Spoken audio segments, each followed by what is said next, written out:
In terms of the Soviet veto, had there been a follow-up resolution in the Security Council 2502, the United Nations could have sought to use what is called the Uniting for Peace procedure. And the Uniting for Peace procedure is available to try and get a veto in the Security Council overruled. If the General Assembly is not in session, as it was not at the time of April 1982, then it is on paper, and indeed to some extent in practice, possible to summon a meeting, an extraordinary meeting of the General Assembly, not the Security Council, of the General Assembly, within 24 or 36 hours of the procedure being invoked, so long as support for the procedure is given either by 9 members of the Security Council or by a simple majority of member states in the General Assembly. And I believe I'm right in saying, but again I will have just to check this out, that there is no right of veto within the Security Council at the time of the Uniting for Peace procedure being invoked.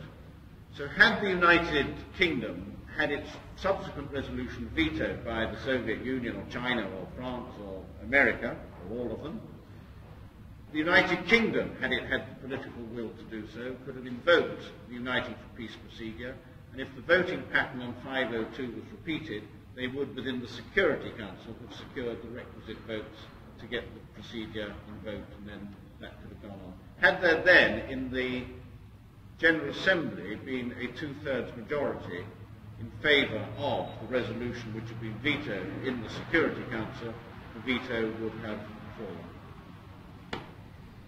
Thank you very much. That was a very useful clarification. And the second question is again for clarification.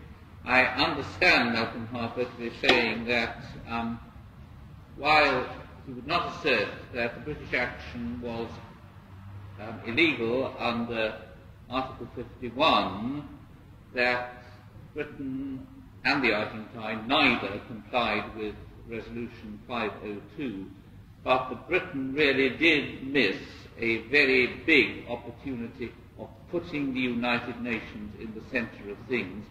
And I noticed that in the minority report, 4.3, it is stated, in considering the prospect of a United Nations initiative, the Prime Minister suggested that if Mr. Hague could not pull off a settlement, the Secretary-General could not either.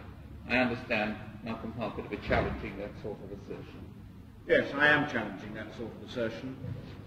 I'm also, to some extent, saying I did not say that the British action was not illegal. I said its legality depended on whether you accepted that British sovereignty over the islands was valid or invalid. If you accept the claim of sovereignty, then you can argue, and I'm not taking issue with Michael Harbottle, you can argue that if that was British territory and British subjects living on it and they came under armed attack by an external aggressor, then you had the right under Article 51 to use military force. But I would just, in answering that, like to read Article 51, because I think it's important that we should have the text of Article 51 on the record. Article 51 says, I quote, "Nothing in the present Charter shall impair the inherent right of individual or collective self-defence if an armed attack occurs against a member of the United Nations," and I want you to bear in mind the next few words, "until the Security Council has taken measures necessary to maintain international peace and security.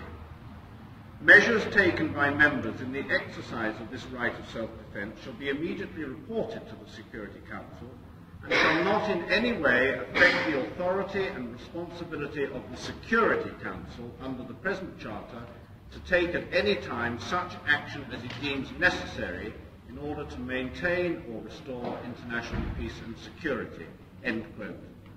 By not going back to the Security Council, but by launching the task force on its journey south, I think we have to challenge how far the United Kingdom, even if you accept the argument of sovereignty, how far it actually fully stuck to the letter of Article 51 of the UN Charter.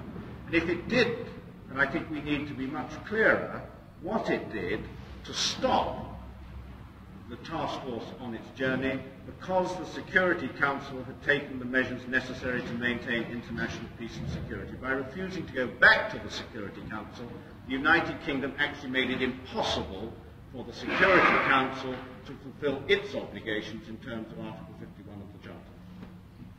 Very good. Can I ask two questions? One brief.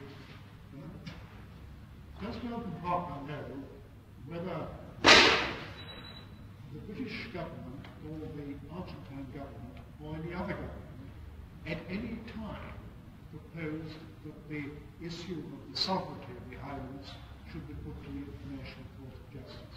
Or even did the Secretary General at any time propose that? Well, there is evidence that at an early stage, back in the 1940s, Argentina had offered to submit the dispute on sovereignty to international arbitration. It was not taken up by the British, and indeed it never got processed at that time.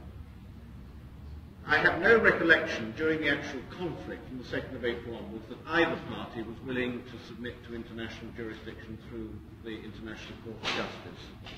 And I think it certainly was highly doubtful that the Argentine government at that stage would have been willing to, having committed itself in the way it had to an armed invasion.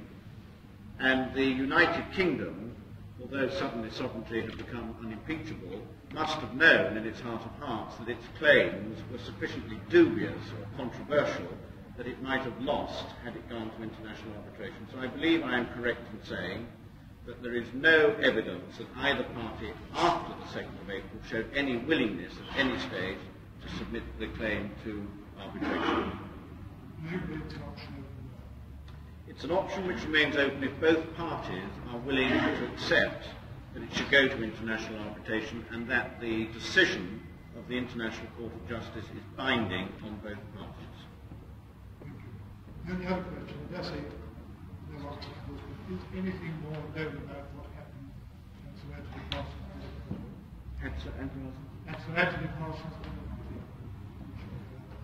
Well, I understand that by that time, of course, the great subject under discussion was the Peruvian Peace Initiative. And there seems to be a lot of confusion as to how much Mr. Pym knew of the detail of the Peruvian Peace Initiative. And opinions seem to be divided in British government circles as to how much detail there was in the Peruvian Peace Initiative. I think it's in the Sunday Times book. There is the comment that Alexander Haig, earlier that day, had been sitting in his office in the United States and seemed to be having two telephones going simultaneously, one of them to Galtieri and the other to Belgrano Terry, and is reported to have made the comment at some stage during discussions that they were actually down to the last one or two words to get agreement that this would be acceptable. Francis Pym subsequently appeared to deny all knowledge of a detailed discussion, although apparently, if the evidence is to be believed, he'd been sitting for much of that day in Alexander Haig's office in the United States of America. I think by the time that the dinner party took place, news of the sinking was coming through, and even if the dinner party could have influenced events, the sinking of the Belgrano by that time had really scuppered any possibility of a diplomatic solution. But that said, I have to stress that Francis Pym did not have a mandate to see the Secretary General, so that the conversation over dinner was essentially an informal and not a formal part of the process of trying to find a diplomatic solution.